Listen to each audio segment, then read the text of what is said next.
কালি এটা ঘটনা হল মোক কম কিন্তু দেই মই নকোৱাকে নধৰো আপোনালোকৰ ইয়াৰে নলবাৰী দিগন্ত ভাৰতী সকলোৱে দেখিছে চাগে ফেচবুকত চানমাৰী বিল কমেডি কেজন মানে অপমান কৰিছে তাত গতিকে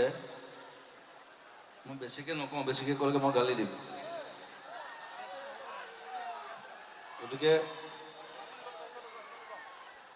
কথাটো কওঁ যে সেইটো হ'ব নাপায় আৰ্টিষ্টৰ লগত আৰু তেওঁ অনুষ্ঠান চাবলৈ গৈছিলে তাত মাতি নিছিলে ষ্টেজত নিবলৈ অপমান কৰিছে চব চানমাৰী কমিটিৰ যিকেইজন মানুহ আছে যিকেইজনে কৰিলে কামটো মই কাকো অনুৰোধ নকৰোঁ কেতিয়াও লাইফত আদেশ দিছোঁ ক্ষমা খুজিব লাগিব বছ